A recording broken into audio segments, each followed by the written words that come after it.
저 같은 경우는 물론 그 죽음, 제가 본 죽음이 다 이제 우선 가족이죠. 할아버지 할머니 돌아가시는 거 봤고 이제 아버지 어머니 돌아가시는 거 이제 이 정도 봤는데 뭐 다들 이제 사실만큼 사셨기 때문에 아 죽음은 이것은 그냥 당연히 오는 거다. 이제 그런 생각이 들었고 또 그 다음에 가장 잘 죽는 것은 가장 잘 사는 거다. 그러니까 웰다잉이 이꼬로 웰빙이다. 이런 생각을 하고 또 죽음은 절대로 그게 무서운 게 아니다. 죽음은 두려워할 것도 없고 무서운 것도 아니다. 죽음과는 이것을 좀 친하게 지내야자.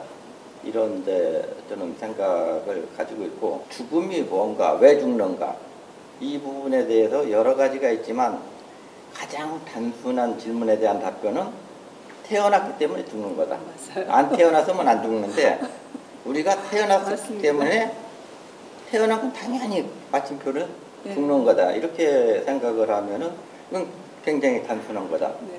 그래서 이것은 죽음은 굳이 당하는 문제가 아니라 내가 어느 정도 이렇게 살았으면 어떤 불행한 죽음이 아니라고 하면은 그것은 맞이하자. 죽음은 맞이하자. 그리고 맞이하기 위해서는 준비를 좀 해야 된다. 그래서 지금 제가 이제 그 웰다잉이라는 것을 체계적으로 이렇게 이제 배우고 할 때 거기에 여러 가지 항목들이 나옵니다. 이제 옛날에는 없었지만 아까 우리 권 의원님 말씀하신 그 사전연령 의료의향서 요거 이제 새로 생긴 그 죽음과 관련된 단어란 말이에요. 그래서 거기에서 들은 어떤 기존에 우리가 알았던 평범한 단어들, 그 다음에 사전의료의향선 이런 것 같은 새로운 단어들, 그리고 사람이 살아가는데 그 데카르트가 말했나요? 아는 것이 힘이다. 근데 제가 생각하는 것은 아는 것을 실천하는 것이 힘이다. 아는 것에서 끝난 게 아니고 그것을 실천했을 때 그것이 매듭지는 힘이다.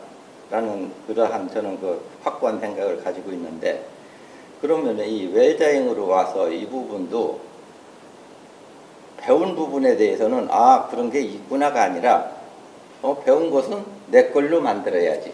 실천을 해야지. 저는 이제 그렇게 생각을 해서 거기에서 배운 부분들은 전부 저는 실천으로 옮겼어요. 네, 예를 들어서 뭐 이런 거죠. 이제 제일 먼저 가서 배운 얘기가 뭐냐면은 그 유언장을 작성을 해라. 유언장도 하나의 그 웰다잉에서 필요한 거다. 그 다음에 그 영화로서 유명해졌지만 버킷리스트 이것도 노인네들이 한번 자기 거 해가지고 정리할 필요가 있다. 이런 부분도 있고. 그 다음에 이제 그 사전 연명 의장소라는 거 이건 법적인 거지만은 법적인 것은 아니라 하더라도 사전 그 장례 의향서, 사전 치매 요양 의향서 이러한 부분은 우리 그 김선아 박사님이 새로운 그 용어로서 한 거거든요. 양식도 만들었고. 그래서 그러한 부분도 저는 전부 다 그것을 제 자필로 해가지고 전부 해놨어요. 그리고 조금 더 나가면은 그 영정사진 이것도 저는 언제 죽을지 모르지만은 이제 저도 이제 70을 향해서 가고 있기 때문에 영정사진도 해놨고 그다음에 수의는 저는 이렇게 이야기를 해놨어요. 그 3배를 해가지고 뭐 몇백만 원짜리 해가지고 하는 게 아니라 제가 죽기 전에 가장 아껴 입었던 아웃도어 그것이 내 수의다. 이렇게 하면 자식들이 얼마나 그 부분에 대해서 이걸 고민 안 하고 바로 헛쓰겠느냐. 그냥 제가 입던 옷에서 요 근래 우리 아버지가 이 옷을 입고 산에 다녔지 그 옷으로 그냥 입혀가지고 내 수의로 해라. 이제 그걸 다 기록으로 해놨어요. 전부. 그 다음에 이제 이것 꼭 훌륭한 사람들이 많이 하기는 하는 건데 저는 훌륭하지는 않지만은 제 묘비명도 준비해 놨고 그 다음에 저는 제 묘지까지도 전부 다 만들어 놨어요. 물론 부모님 옛날에 있던 그 봉분 큰 것을 다 없애고 조그맣게 와비로 해가지고 할아버지 할머니 거, 어머니 아버지 거, 그 다음에 제 거고 제 집사람 거. 대신 거기에는 죽은 날짜만 비어 있어요. 그래서 만약에 제가 죽으면은 그대로 화장해가지고 가서 딱 묻으면은 끝나게끔. 그래서 이제 그것도 해놨고, 그 다음에 이제 이 새로운 언젠가 보니까 또 죽은 사람들이 하는 조문부라는 게 있다는 거예요. 새로 들어오는 건데 이게 조문부가 도대체 뭐지? 하다 보니까 자식들이 부모가 돌아가셨을 때 그거 알리는 문구더라고요. 그래서 그것도 잘 돼 있는 견본을 갖다가 제 걸로 만들어 가지고 조문부도 만들어 놓고, 그 다음에 제가 죽었을 때 알려야 될 사람들 그 리스트도 딱, 이것은 제일 편한 게 저기죠. 제 핸드폰에 있는 전화번호 그걸 활용해라. 이제 그러고 오늘 조금 있다가 이제 얘기가 좀 될는지 모르겠습니다만은 사전장례의 사전장례식, 이제 그걸 요즘 뭐 사전 고별식이라고도 그러는데, 이 부분도 이게 옛날에는 없었던 건데 새로운 조류로서 시작한 데가 있다는 거예요. 아까 말씀드린 대로 저는 배운 것은 실행한다. 그러면 사전 이 고별식도 하자. 그래서 저는 이제 마침 작년 10월 달에 했는데, 그건 왜 뭐 했냐. 죽음하고 또 하나 관련된 것 중에 하나가 해볼 만한 게 뭐냐면은 자서전 아마 써보는 거거든요.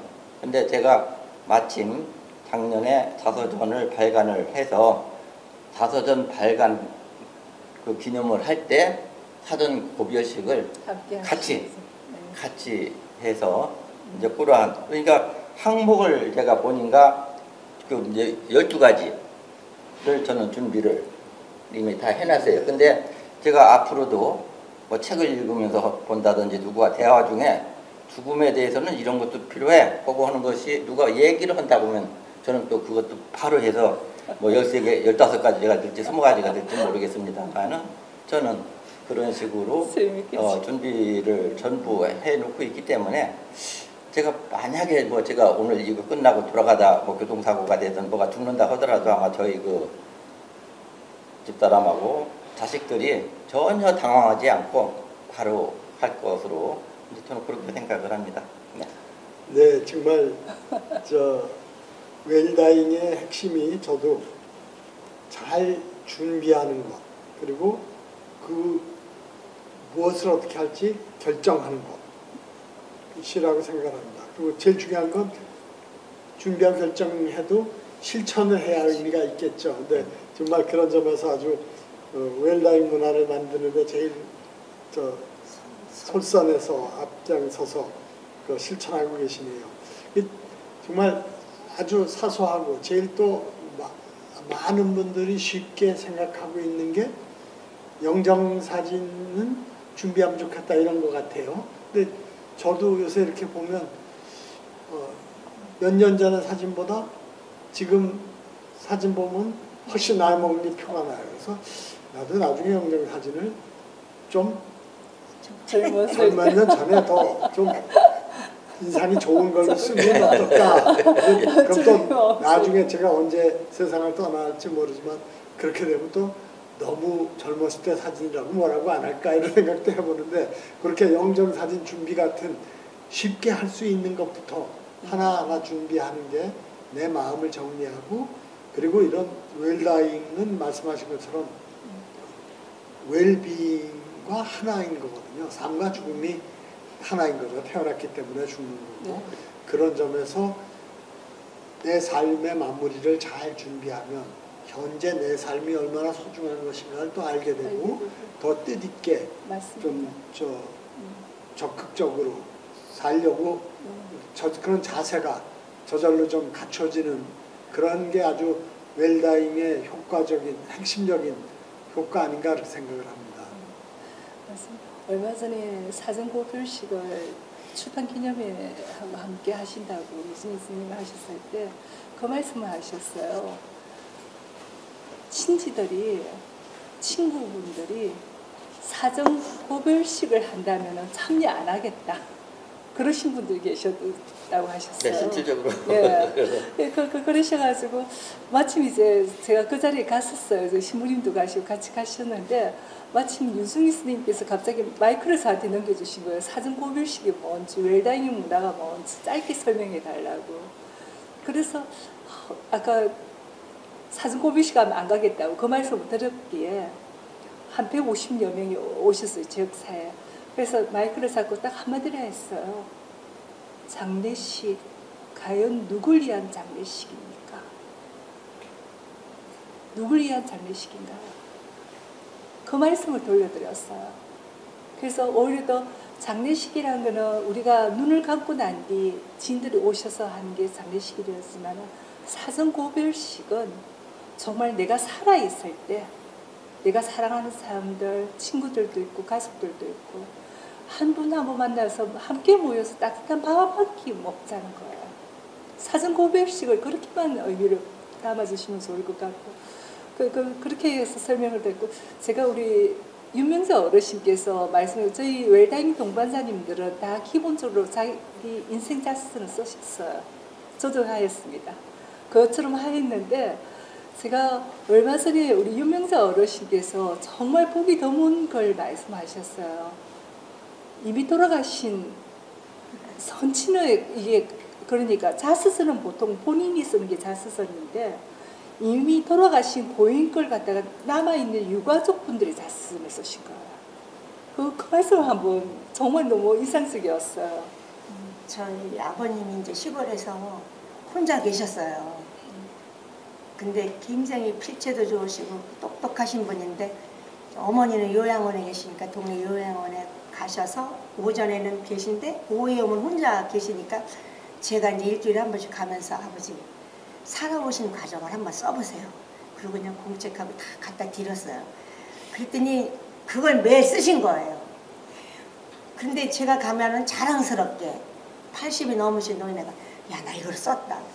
아버지 너무 잘 쓰셨어. 글씨도 좋고 막 제가 다 읽어보고 그러고서는 한 몇 년 쓰시다가 돌아가셨거든요. 그래서 이제 그 정말 주옥 같은 그 내용과 그것을 그냥 버릴 수가 없더라고요. 그래서 이제 그걸 컴퓨터를 다 쳐가지고 그래서 돌아가신 지 10년 된 작년에 만들었어요. 그거. 온 가족한테 가족들이 만들었어요. 보냈어요. 친척들한테. 그랬는데 저도 모르는 내용이 많은 거예요. 일제시대 때 학도병으로 가서 고생하신 것도 있고 그래서 뭐 내용인데 그런 게 있어서 저는 눈물을 흘리면서 이거를 다 읽어봤어요.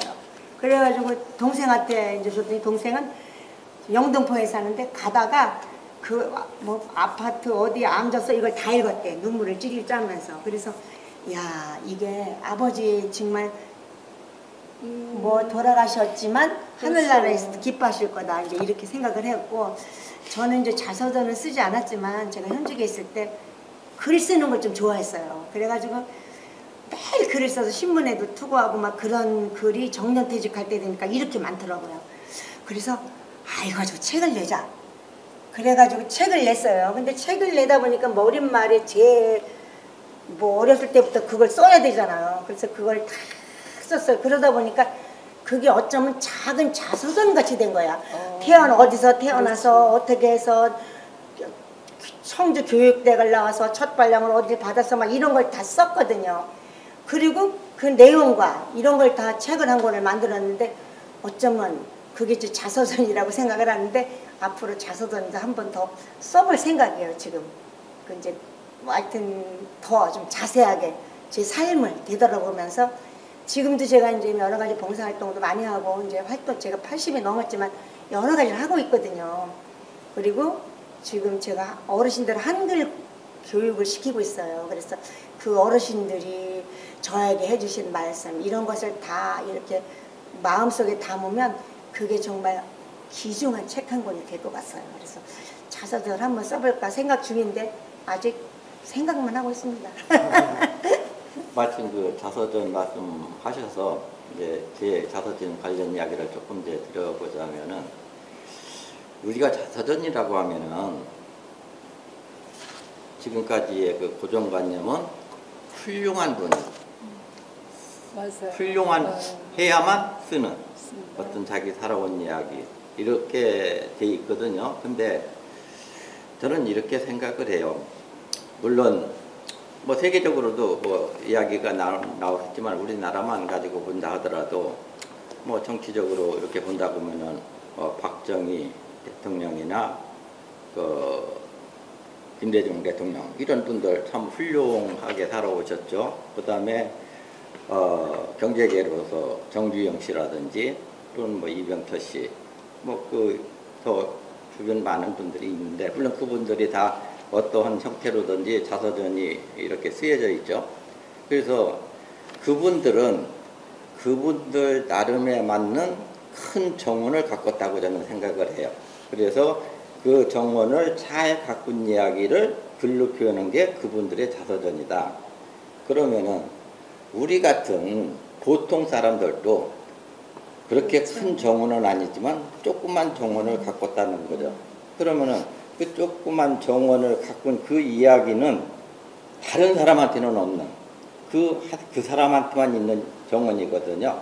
그래서 그것은 우리 같은 보통 사람들도 충분히 이제 시기적으로 자서전을 만들 수 있는 여건과 이러한 그 상황이 되어 있는 거 아닌가, 이제 그렇게 생각을 했고, 아까 이제 그 말씀드린 대로 그 김선환 선생님이 그 노인복지관에서 노인들의 그 자서전을 만들기 그 과정을 그 오픈을 했어요. 그래가지고 거기에 이제 참여를 해서 저도 가보니까 대부분 이제 할머니들이 많이 왔고, 남자분 2분, 한 20명 중에 한 18분 정도가 할머니들, 남자, 자꾸 할아버지라고 표현해야 되나, 남자 둘이 이렇게 해서 했는데, 그 자서전이라는 게 이 노인 양반들, 할아버지 할머니들이 쓰는 자서전은 대단한 게 아니에요. 담당 그 선생님께서 어떻게 리더를 하냐면, 이분들은 컴퓨터도 안 되죠. 그러니까 직접 종이를 나눠줘 가지고 펜글씨로, 볼펜으로 그 자기 이야기를, 물론 어떠한 이야기를 쓰게끔 생각을 하게끔 그거 이제 선생님이 다 리드를 해줘요. 그러면 각자 자기들이 맞는 이야기를 이 글로 쓰고, 또 사진은 있으면 가져와라, 거기에 관계된 거 있으면 가져와라 해가지고 그 사진을 가위로 오래 받쳐가지고 붙이고, 그렇게 하면은 사람마다 다 다르게 하는 거예요. 어떤 분들은 15편, 어떤 분들은 뭐 한 20, 30편 이렇게 해가지고, 그거에 대한 중요했던 것이 뭐냐면은 그것을 복지관에서 재본을 해가지고 전시를 해주고 하게 되니까 굉장히 의의가 이제 깊었던 거거든요. 그래서 이제 저도 거기에 이제 참여를 해서 뭐 이렇게 재본을 해줬어요. 이렇게 해서 이 철근으로 해가지고 이 내용은 이제 다른 분들은 이제 손글씨로 했는데, 저는 이제 컴퓨터가 돼가지고 완전히 책 한 권을 네, 쓰셨네요. 요게 이제 그 계기가 됐어요. 네. 그래서 이게 이제 계기가 되고서 그 다음에 온 것이 이제 코로나 이 시기가 오면서 노인복지관도 문을 닫았어요. 그러니까 어디도 갈 수 없는 거죠. 이 직장을 안 나가는 시니어 세대들은. 그래서 이제 저 같은 경우는 이거 하루 종일 집에 있을 수도 없고, 그래서 제가 한 거는 그 당시 이제 2가지를 했는데, 하나는 제 뒤에 수리산, 도립부근 수리산이 있어요. 그래서 그 수리산에 날마다 올라가 가지고 카메라에 메고 올라가 가지고 수리산에 관련된 모든 자료를 사진으로 찍고 거기에 있는 것을 다 글로 만들어 가지고 수리산을 알리는 그런 작업을 하는 이제 시간이 남으니까, 그리고 산에는 코로나 시기에 가는데 아주 활동하기가 좋으니까 했고, 그 다음에 집에 있는 시간은 이제 혼자 지내는 거죠. 여기 이제 처음부터 하나 조금 옆길로 빠져서 말씀을 좀 드려보자면은, 이 시니어 세대들이 이 웰다잉하고 이제 연관되면서 여러 가지 갖추고 해야 될 것 중에 하나가 저는 뭐가 중요하게 생각을 하냐면은 혼자 지내는 법을 배워야 된다. 그걸 잘 배워놔야 맞아요. 외롭지 않다. 외로움과 고독은 다르다고 그래요.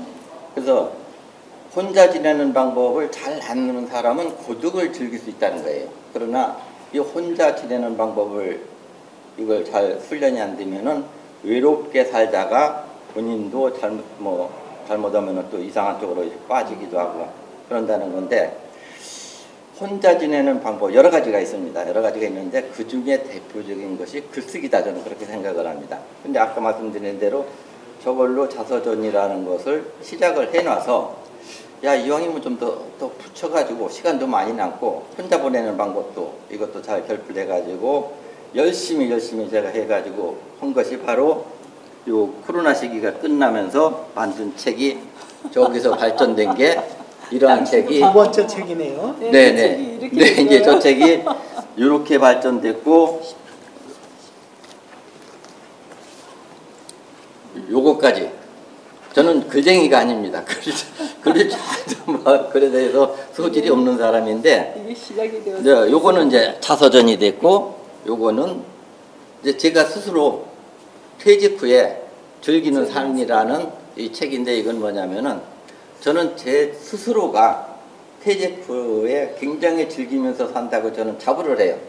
그래서 제 이야기를, 다른 방법이 아니라 제 이야기를 여기다 썼는데, 이러한 샘플, 이것이 뭐 꼭 그 정답은 아니지만 이런 방법으로 재미있게 눈에가 살아가는 방법이 있네 하는 이야기를 제가 요걸 해가지고, 사실 아마추어가 이 출판사하고 계약을 해가지고 책만을 만든다고 하는 것은 확률적으로 뭐 1%라고 보는 사람도 있고 0.1%라고 보는 경우가 있는데, 저는 이거 가지고 굉장히 쉽게 출판사하고 계약에 맞아져 가지고 하게 됐거든요. 이게 바로, 이거 하게 된 게 바로 뭐냐, 출발이 아까 말씀드린 이것이 없었으면 저것도 안 나오고 이것도 안 나오고, 또 이 책에 요게 지금 3권 분량입니다. 하다 보니까. 그러다 보니까 분량도 커졌고 두께도 두꺼워졌고, 이제 이렇게 해서 아까 말씀드린 대로 요것을 출판 기념회 할 때 사전 교보식을 여기다 얹어가지고 네. 그렇게 하게 됐거든요. 다들 네, 엄청 열심히 하시는 예, 분이세요. 그래서 열심히. 모든 것이 나이는 살아가는데 아무 지장이 없고, 좌우간 일을 벌리면은 열심히 하면은 아무리 자기가 부족한 부분도, 그리고 이 책을 만드는데도 저는 뭐 글쟁이가 아니고 전혀 저런 데 소질이 없는데 많이 도와주더라고요, 주변에서. 예, 그냥 도와주는 분들이 나타나요. 그러다 보니까 어떤 작품이 본인만 중단하지 않고 어떠한 의욕을 가지고 진행을 하면은 이렇게 작품이 되는 사례를 제가 이제 이런 경험으로 얻었거든요. 이 3번째 책 퇴직 후 즐기는 삶은 좀 많이 팔렸어요? 근데 뭐 팔리지는 않고, 예, 이런 책이 참 중요하다고 제가 생각이 드는데요. 네. 우리 인류가 꼭 한국 사회가 아니래도 다른 나라를 다 통틀어봐도 50, 60 넘어서 70, 80까지 네. 보통 맞아요. 은퇴하고 나서 20년, 30년을 더 사는 살아야 돼요. 세상이 네, 지금이에요. 수만 년, 수천 년 인류 역사 중에 요 최근 수십 년 안에 그렇습니다. 네. 요즘 일어나는 그러니까 일입니다. 네, 그래요. 1970년도에 우리 평균 수명이 58세입니다. 네. 그러니까 환갑잔치가 아주 큰 잔치가 되는 네. 거예요. 그런데 지금 80세 훨씬 넘지 않습니까? 80세 그러니까. 이상 사시는 분들이 지금 50% 훨씬 넘는단 말이죠. 평균 82세라고 예, 하죠, 남자가. 83세니까 그런 점에서 그동안에 직장 다니고 내가 일할 때는 꼭 좋은 건 아니지만 우리 사회가 빨리빨리 해라, 열심히 해라, 그렇죠. 그냥 하는 대로 하면 됐어요. 근데 갑자기 은퇴하고 나서 갈 데가 없고 할 일이 없는 거예요. 네. 무한한 자유를 갖는다는 게 결코 즐거운 일만이 아니거든요. 그런 점에서 은퇴 이후에 무한한 자유를 어떻게 즐길 것인가 하는 것도 여기 구체적으로 취미생활, 봉사활동 등을 포함한 액티브 에이징을 어떻게 실천할 건가 이걸 책으로 직접 경험하시면서 실천하신 걸 쓰셨는데 정말 이런 경험을 많이 모아서 나이 먹어서 무엇을 할 것인가 그것도 은퇴 이전에 준비를 해야 되고 은퇴하고 나서도 다른 사람들은 은퇴 이후의 삶을 어떻게 즐기고 보람있게 건강하게 뜻있게 지냈는가 하는 것들을 좀 네.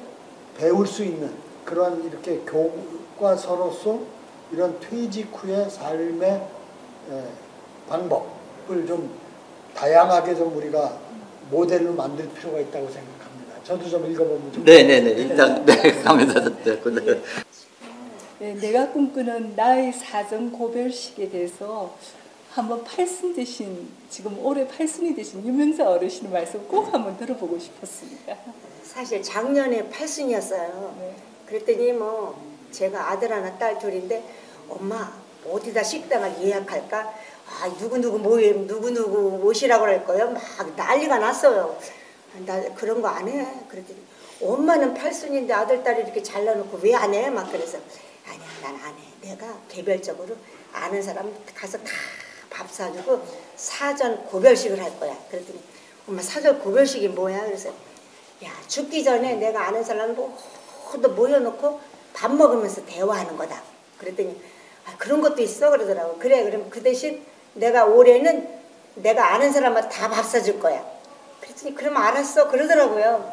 그래서 이제 김선아 팀장이 뭐라고 그러시냐면 오는 사람이 힘들으니까 빨리 하라는 거야. 지금 오는 사람들이 병들어서 못 오니까. 그래서 제가 아니야 그래서 5년은 더 있어야 돼. 85살에 할 거야. 85세. 그래서 지금 85살에 하려고 지금 계획을 하고 있는데 그냥 친지하면서 밥 먹으면서 그냥 아무 형식 없이 뭐 나에 대한 그 사람들은 어떻게 생각하는가 이런 것들 그렇게 하려고 85세에 하려고 그래요. 85살 때. 그러니까 그때 여러분도 오세요. 확실하지 않죠. 그래서 그렇게 하려고 그러고 하여튼 아는 사람마다 돌아다니면서 밥 다 사줬어요. 그 사전 고별식 팔순 잔치를 그렇게 했어요. 돌아다니면서다. 그래서 하여튼 그런 계획을 갖고 있습니다. 그리고 제가 이제 뭐 저도 죽음 준비 다 해놨기 때문에 그냥 오늘 가다가 정말 죽어도 괜찮아요. 뭐 그래서 한 시신 기증을 하고 싶었어요, 사실. 그런데 이제 뭐 전화를 걸으니까 각막 기증밖에 안 된대. 그래서 각막은 기증을 했는데 시신을 기증하고 싶어서 내가 시신 기증하고 싶다 그랬더니 저희 딸이 의사인데 엄마 시신은 기증하지 마 그러더라고. 왜 그랬더니 의사들이 그걸 다 팔뚝 하나 자르고 이렇게 다 해서 그걸 일단 해부를 한다는 거예요. 그러니까 제가 생각할 때는 우리 엄마가 그러면 안 되겠다 이렇게 생각했나 봐요. 그래서 저는 시신 기증도 사실 할 겁니다. 시신 기증하면 얼마나 좋겠어요.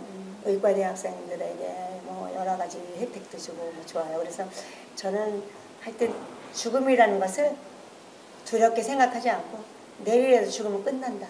그렇게 생각을 하고 있는데 한 가지 집안 정리를 다 해놔야 되는데 그걸 못 해가지고 집안 정리. 근데 제가 정리를 하려면 자식들이 얼마나 힘들겠어요. 그래서 이제 오늘부터로 나가서 지금 준비를 해야 되겠어요.